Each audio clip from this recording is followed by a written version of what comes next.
Comenzamos una nueva temporada de tu podcast Gracias a mí. Hoy con una invitada súper especial, Natalie García, psicopedagoga y terapeuta conductual, donde estaremos conversando de un tema fundamental como es la educación para el bienestar social.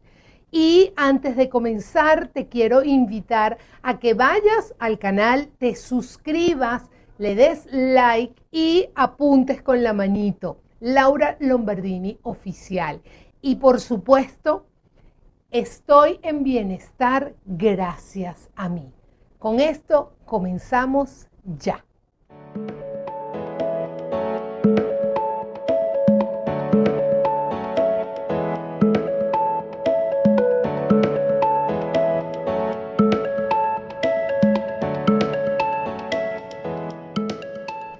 Hola Natalie, bienvenida al podcast Gracias a mí. Hoy vamos a estar conversando de este tema que es tan importante como es la educación para el bienestar social. Tú siendo psicopedagoga, profesora universitaria y también trabajas con todo el tema de la educación especial. Cuéntanos un poco cómo es esto de la importancia de la educación a la hora de crear sociedad. Bueno, gracias Laura, de verdad que encantadísima de estar acá acompañándote en esta nueva etapa, pues porque esto es maravilloso. Y bueno, forma parte del aprendizaje también, arranquemos con eso, ¿no? Correcto. El aprendizaje, el comenzar, el querer hacer cosas que te permitan tener una meta definida, nos permite a nosotros pues irnos educando y reeducando, ¿ok? La educación a veces se cree que solamente es neta de una institución, ¿ok? De esas instituciones, la formalidad. Pero la educación viene desde en los primeros momentos de vida, ¿ok? Desde pequeños se habla justamente de ese currículo oculto.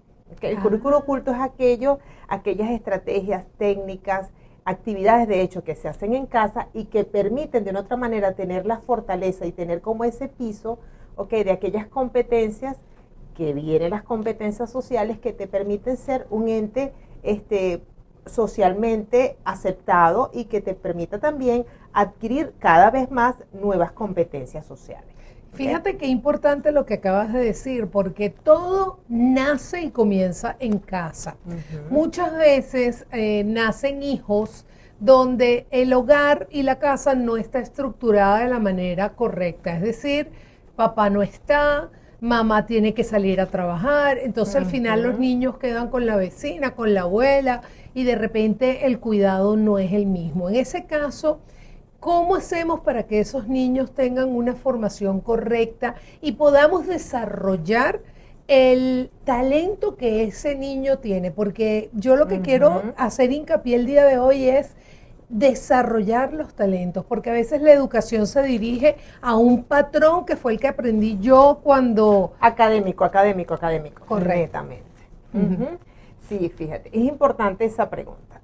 Cuando se está en casa, sabemos la dinámica, estas familias son familias muy distintas, familias que te permiten pues irte activando con todo esto de la tecnología, que la tecnología sabemos que quedó para quedarse. Pero en casa, cuando esos padres pues salen a trabajar, siempre quedan esos niños bajo el cuidado de un familiar, de un adherente, en este caso puede ser tío o abuelo, pero también hay que estar bien claro en los roles que va a tomar cada quien, ¿ok?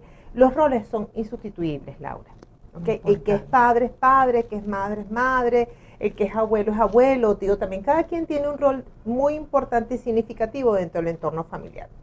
Pero esos abuelos o esos tíos, esos adherentes también son como esos observadores que pueden ver cosas, que pueden percibir algunas destrezas o algunas cualidades de esos hijos que te va a permitir, pues, en su momento conversarlos con esos padres y decir, mira, yo veo que el niño o la niña es habilidoso para, no sé, para la música o para la pintura o para algún deporte. Entonces tú vas viendo a ver, ajá, mira, qué es lo que realmente le gusta. O sea, esas son cosas que tú tienes que tomar en cuenta y en su momento cuando es la reunión familiar. La reunión familiar es un elemento importante dentro de toda dinámica familiar y eso se olvida, Laura, eso queda a un lado. Entonces, ¿qué pasa cuando esos niños están solos? Bueno, la reunión familiar es importante retomarla en momentos como un desayuno, un almuerzo, una merienda, una cena, ¿ok? Entonces, pero también tenemos que tener cuidado con el uso de la tecnología, que yo estoy a favor, pero vamos a darle el uso adecuado. La tecnología va desde un televisor, encendido. Entonces, si yo voy a incentivar de que esa reunión familiar esté presente, yo tengo que evitar elementos distractores.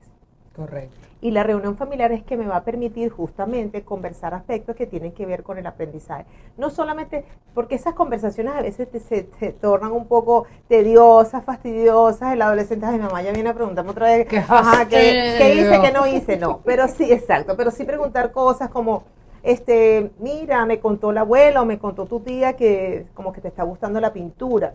O sea que ese espacio para ese contacto, para mirarse a los ojos, para compartir, no solamente de repente no está mamá juntos, porque sabemos que hay diversidad y eso sería otro tema, más adelante sería interesante conversar de los tipos de familia, ¿no? Correcto. Porque a veces está la familia maternofilial, que es la mamá con los hijos, pero es que es una mamá, papá, como digo, esa figura mapa no la entiendo, sí. Pero es mamá, no papá, o sea, el que es papá, yo soy mamá y papá, no. Tú estás asumiendo una responsabilidad a lo mejor mayor porque tienes que atenderlo, porque tienes que estar pendiente de él o de ella, y aún así también estás cumpliendo un rol como hija, como madre, como profesional, a lo mejor como pareja, pero no está estable todavía esa persona para que esté dentro de ese entorno.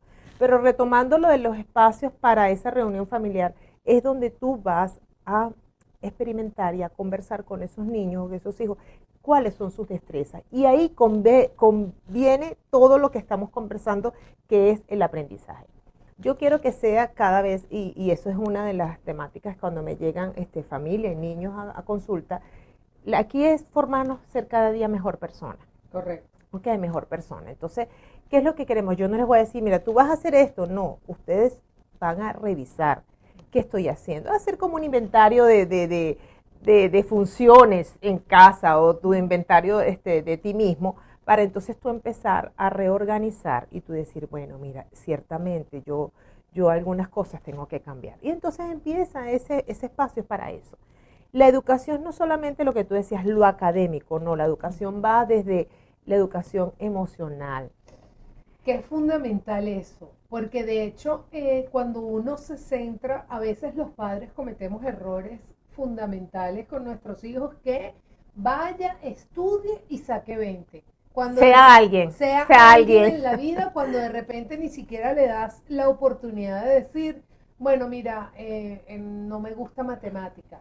Y el hecho de que a ti no te guste la matemática no significa que yo te voy a castigar y se acabaron las diversiones y se acabó todo, porque hasta que usted aprenda matemática, como nos educaron a nosotros, usted aprende porque sí. Hoy en día la dinámica está cambiando y definitivamente la mirada tiene que ser totalmente diferente para que estos niños sean hombres y mujeres del futuro que hagan nación. Porque al final aquí lo que se busca es que sean hombres y mujeres que se reconozcan, que se amen, que amen lo que están haciendo. ¿Por qué? Porque, y yo lo veo con mi hijo que tiene 20 años, que está allá en la universidad, y es una metodología de estudio para pasar el examen.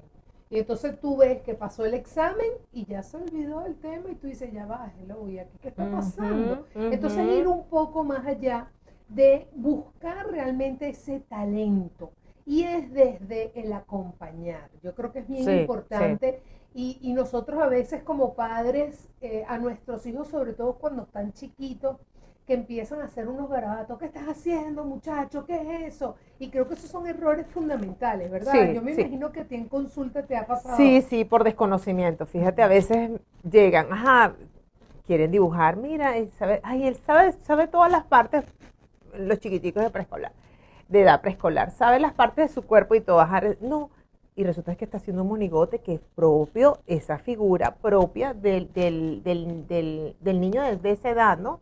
Que todavía no tienen las extremidades pues completas en el dibujo cuando lo va a plasmar. Resulta ser que cuando tú te pones a ver al papá, hazle esto, y digo, déjalo quieto, o sea, déjalo quieto que él mismo vaya experimentando. Y ahí forma parte de ese aprendizaje, está el aprendizaje por error, o sea, el niño va descubriendo, por eso que se habla que el niño por intuición, ya el niño puede ir desarrollando. Tú ves que el niño empieza a encajar algunas figuras y está aprendiendo. O sea, la idea es que dejar que el niño vaya construyendo el aprendizaje con el acompañamiento del adulto. Pero el adulto primero que se eduque, los papás que nos ven, que se eduquen primero, busquen orientación y ayuda para entonces ser los mejores padres que desean, que quieren ser. Ahí es donde está el verdadero reto, pero vamos a ir a una pequeñita pausa y ya regresamos con más de este interesante tema en tu podcast Gracias a mí. Ya volvemos. Venir al Herbario Toscano es una experiencia sensorial inolvidable. Aquí encontrarás todo lo que necesitas para tu hogar y para tu cuidado personal. Ven a vivir esta maravillosa experiencia en aromas y esencias y disfruta de cada cosa que aquí encontrarás. Estamos ubicados en el centro comercial Paseo Las Mercedes y en el centro San Ignacio. Y estamos de vuelta con tu podcast Gracias a mí. Hoy hablando con Natalie García de este tema tan importante de la educación, pero más allá de la educación tradicional en los colegios, sino desde los inicios, en casa.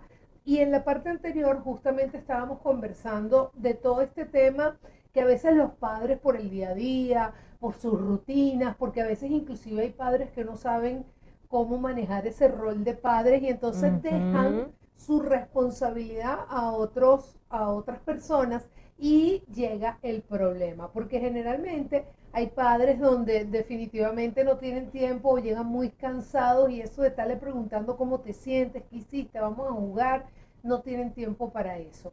Y ahí yo me imagino, y quisiera también que nos comentes cómo es en esos casos cuando un niño está o se siente abandonado por parte de papá y mamá, y abandonado en el sentido de que no le presta la atención adecuada, porque a veces, y yo también lo viví cuando fui niña, a veces las rutinas te absorben de tal manera de que tú estás ahí como un adorno. Entonces, no, esta es la niña buena, ella no necesita nada, ella lo hace todo muy bien, muy excelente estudiante, y yo ni siquiera me acerco a preguntarle qué tiene, cómo se siente, qué quiere, qué aspira. En esos casos, ¿qué hacer, Natalie? Buena pregunta. Voy a empezar con lo último para ir enlazando de la pregunta al inicio. Fíjate, tú decías algo importante, esa conducta de estar tranquilo, de obedecer, ¿no? Yo no estoy diciendo con esto que hay que obedecer. Claro que sí, porque eso forma parte de normas, límites que tienen que estar establecidos para que te permita que el niño vaya construyendo partes de su personalidad, de su carácter, pero que también vaya encajando en un sistema que las tiene. ¿Okay? Y estamos hablando de socialización, ¿verdad? Del tema que hoy nos corresponde. La pasividad es un déficit conductual, conductualmente hablando, ¿ok? Es un déficit conductual que aprendemos, ¿ok? Porque es que eso no es que nace, no es innato. Innato es que de repente el niño succione cuando lo estás amamantando. Eso sí es innato, la respiración, ¿ok? Pero esto es una conducta aprendida. ¿Aprendida porque yo me comporto de esta manera, obtengo esta respuesta del adulto o de esa familia? Entonces, el tener un déficit conductual me está a mí dando una información, unas señales de alerta de que hay algo que nos está diciendo, ay, aquí hay que poner ojo, ¿ok? Cuando se hacen esas observaciones de esos niños, de algunos niños, es importante observar que ese papá los diga o que ese docente lo diga. ¿Por qué? Porque a mí me llama más la atención un niño con un déficit conductual que un exceso, que es el que brinca, salta, que molesta a uno y que molesta al otro, que grita, porque ya tú sabes el repertorio conductual que tiene. Pero el niño en déficit es un poco callado. Si eso es la dinámica familiar, ¿qué me está indicando ahí? ¿Qué está pasando? Los estilos de comunicación, cómo se están manejando, ¿okay? ¿Qué aprendizajes hay allí? Entonces, ¿cuál es la consecuencia de esas conductas pasivas? Que va a ser una persona tímida, con dificultad para la toma de decisiones, temeroso, inclusive en algunos casos con baja autoestima. Entonces, como estábamos hablando, por eso decía que es importante retomar esto, porque parte de la educación en casa es eso, ¿ok? Ahorita dice, bueno, en casa sí, la pandemia, todo esto, los papás de verdad que se responsabilizaron y de verdad que uno los aplaude, ¿no? En todo esto, pero esa parte social, el desarrollar habilidades sociales que te permitan que ser un adulto en su futuro, un adulto operativo, asertivo, que tome decisiones, que respete al otro, que respete a la sociedad, ¿ok? Entonces, eso es importante, observar esos comportamientos porque es lo que me va a mí a determinar cuál va a ser mi plan de trabajo, ¿ok? Cuando se hace un trabajo, un abordaje, que hay ese déficit de habilidades sociales, que lógicamente está aunado en la parte de educación, pero de aspectos que tienen que ver con la familia, el abordaje se hace con la familia, que se hace con el adulto, porque hay que empezar a desmontar algunas creencias o falsos pensamientos que se tienen, limitantes, que no te permiten a ti ser el padre con algunas adecuaciones, ¿ok? ¿Por qué digo adecuaciones? Porque tú vas a ser como adulto, bueno, tú eres adulto, tú eres producto de tu mamá, tu papá, o esos adultos significantes que formaron parte de la crianza, ¿ok? Correcto. Pero también hay que ver que yo voy a empezar a discernir y decir, no, mira, yo voy a ver como padre o como madre, yo quiero esto para mi hijo, pero no educarlo bajo las mismas concepciones de las que fuimos educados. Eso es un error fundamental. Qué increíble, y de hecho, sí. se dice que los primeros 7 años de vida de cualquier ser humano es donde se forma ese ser humano, formas como el subconsciente y el carácter. Y de hecho, nosotros a veces subestimamos a los niños y entonces hacemos y decimos cosas delante de ellos creyendo que ellos no nos están parando, no nos están haciendo caso, ellos no se están dando cuenta porque ellos están jugando. Y resulta que digas que eres la especialista y que sabes de niños y que a los niños no hay que subestimarlos, los niños son unas esponjas receptoras de todo el entorno. Entonces nosotros como padres definitivamente tenemos una responsabilidad muy grande porque inclusive fuera del aire también te comentaba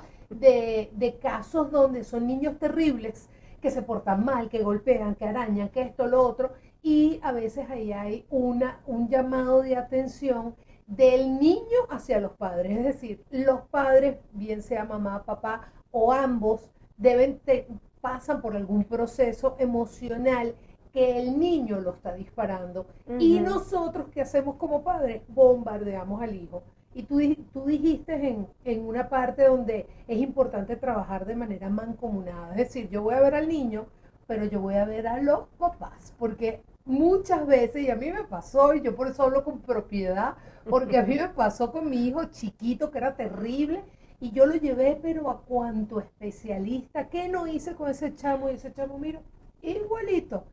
Hasta que llegué a una terapeuta donde pues lo vio a él, me vio a mí y me dijo, aquí la del problema eres tú, mi amor bello. Entonces te podrás imaginar el asumir esa responsabilidad, porque debe ser muy duro como padre cuando te dicen, la del problema eres tú. ¿Qué hacer en ese caso? Sí, porque fíjate, es lo que yo te decía, es desmontar aquellas creencias, aquellas falsas, falsas creencias que se tienen en relación a la crianza, ¿ok? Porque tú dijiste algo que a lo mejor papá no estaba o sí estaba. A veces los padres hacen esa permanencia, yo estoy ahí con mi hijo, pero a veces es un padre ausente o una madre ausente, presente pero ausente, ¿ok? Que no necesariamente está físicamente, pero la atención, el mirar a los ojos, solamente estableces contacto y estás educando. Y estás permitiendo de una u otra manera desarrollar habilidades sociales, que es lo que te permite tener una socialización, vamos a decir, ajustada o adecuada a lo que te exige el medio, ¿no? Y esto es en un contexto que estamos hablando aquí en Venezuela, porque a lo mejor no vamos a otro, es otra cultura, ¿no? Por ejemplo, la occidental, en Japón, la educación es otra cosa, ¿no? Pero retomando esto, lo que estamos hablando, de lo que tú decías, sí, es que se tiene que abordar los padres, porque ahí que tú vas a conocer qué concepción tienes tú como padre, qué concepción tienes tú como madre, y qué concepción tienen si los padres están juntos de lo que es familia y es pareja. ¿Okay? Porque en la familia, y siempre lo digo, lo certifico, estoy trabajando en eso, pronto te diré, ¿verdad? Que la esencia de la familia es la relación de pareja. La relación de pareja es lo que me va a permitir a mí fortalecerme con mis principios, con mis valores, mi proyecto de vida, el proyecto de vida en común y en este caso esa crianza de ese niño o ese adolescente que está allí. ¿Okay? Entonces, ¿ahí qué vamos a hacer? Valorar muchos aspectos que tienen que ver. ¿Qué piensas tú como madre? No, yo hago esto, ajá, pero ¿qué responsabilidades tú estás asumiendo? Porque a veces sucede, Laura, a lo mejor no es tu caso, pero me han llegado, que quiere ser la mamá, quiere hacer de todo. Esa mamá, como yo le digo, lo que te falta es la capa. Superman, ¿no? Pero no deja que el otro también lo haga si tienes a tu pareja. O deja que los hermanos mayores también te colaboren en casa. Tú estás educando igualito, tú estás educando para la vida. Estás educando muchos aspectos que tienen que ver con la parte emocional, inclusive espiritual también se habla ahora, porque somos un ser integral, biopsicosocial y espiritual también. Pero si tú le dejas a cada uno las responsabilidades que tiene, tú vas mermando un poco lo que a ti te corresponde. ¿Okay? Siempre y cuando esos roles no se sustituyan, porque el hijo mayor es el hijo mayor, o el del medio es el del medio, pero también es mayor del otro, pero sin sustituir. No, tú eres, no estás, estoy separada, o estoy viuda, o no estoy. Eres el hombre de la casa, eso es un error, le estás entonces echando a cuestas a ese pobre niño, o esa pobre niña, o ese niño, ese adolescente, una responsabilidad de ser el hombre, de ser la mujer. No, deja que viva cada quien su proceso. No, y no solamente ser el hombre, sino creerse el papá del hermano menor. Así es, o de la hermana exactamente. Menor. Entonces, el rol no es de hermano, sino de que yo te mando, yo te regaño, yo te grito. Y ahí definitivamente la dinámica del hogar se pierde. Pero volvemos otra vez. ¿Quién pone orden ahí? Los papás. Los papás. Hay que ponerse de acuerdo y eso forma parte, por eso es que yo digo, orienten, busquen formación, busquen asesoría, porque se van a educar o a reeducar, que es desmontar aquellas creencias, aquellas concepciones o errores de conceptos que se creen que es padre o madre, porque de ahí nace todo lo que tiene que ver con el aprendizaje en el desarrollo de habilidades sociales o que sea un ser socialmente que se desenvuelva de una forma bien adecuada o asertiva y que le permita de alguna u otra manera tomar decisiones, trabajar sobre su autoestima, que estamos hablando de esa parte de aquí tenemos, ¿verdad? Que tú indicas seguramente muchas cosas en tu libro, ¿verdad?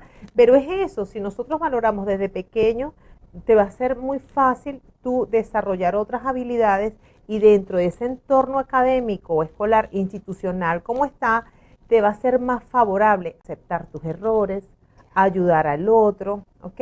Inclusive, como docentes también se aprenden de los niños, no se la sabes toda, porque claro, son los que marcan la pauta para tú desarrollar realmente pues tu dinámica, vamos a decir, escolar que se tiene.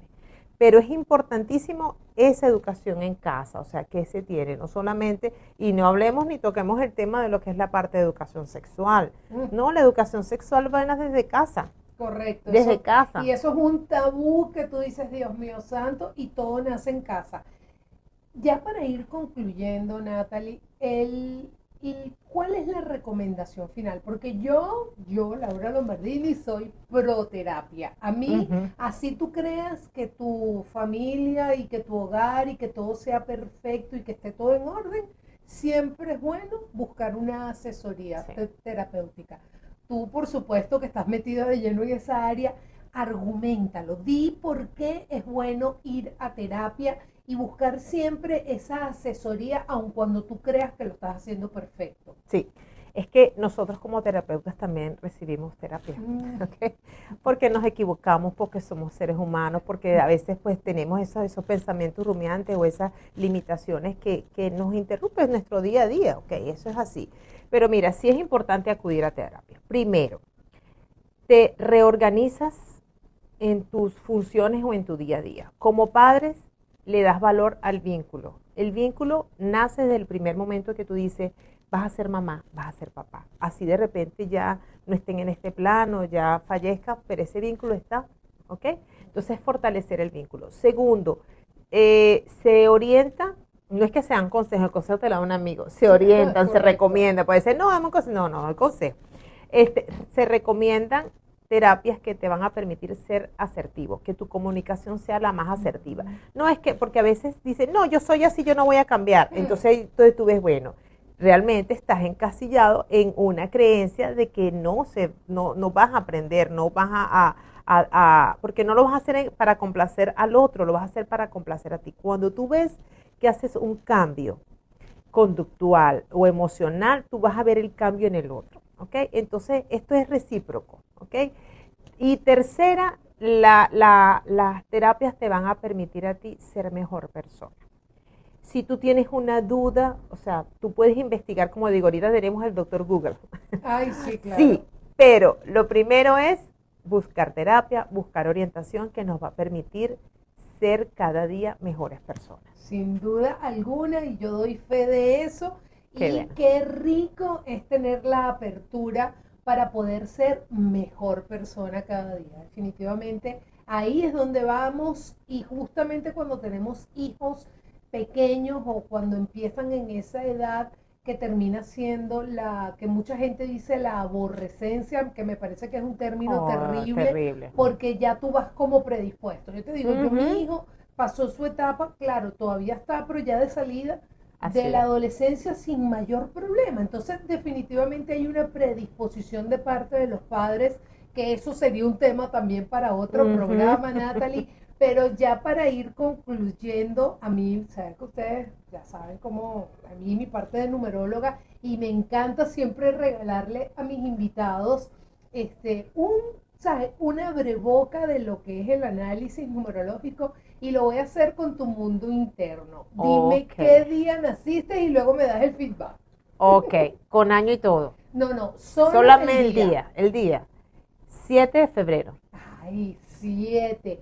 Bueno, tú eres una mujer que investiga, estudia, busca, indaga, eres de ese tipo de persona de que no te cansas nunca de estudiar, de averiguar, de indagar. De hecho, ese número 7 representa ese mar, a ti te encanta ir a la playa, te conectas con esa sal de esa agua de mar.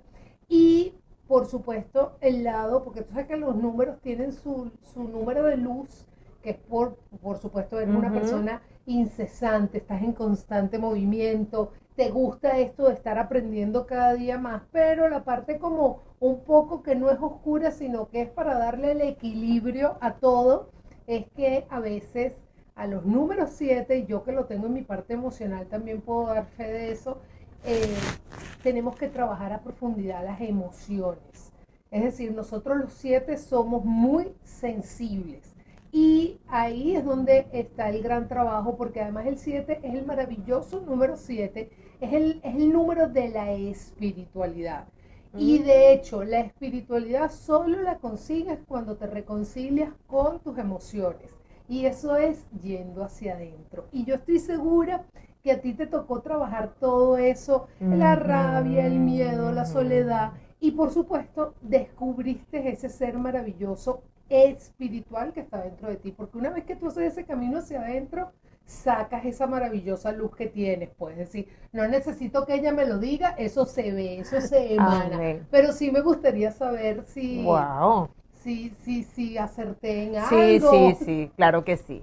Mira, tú dijiste algo de revisar las emociones. Yo creo que constantemente sí me despierto y hago como, a veces no lo hago y lo hago durante el día, hacer como, vamos a hacer como un inventario, qué hice, qué esto, mira, tengo que trabajar algunas cosas, porque sí, somos humanos y nos equivocamos, como yo decía, o sea, el hecho de que uno trabaje en la parte terapéutica no va a dejar a un lado eso, y las emociones, sí, es verdad, el perdón, la rabia, la culpa, esos son muchos aspectos que están ahí latentes, y más cuando uno pues padece situaciones que tienen que ver con duelos. Correcto, Eso así es. Sí, bueno, sí, yo me encantó, feliz, gracias.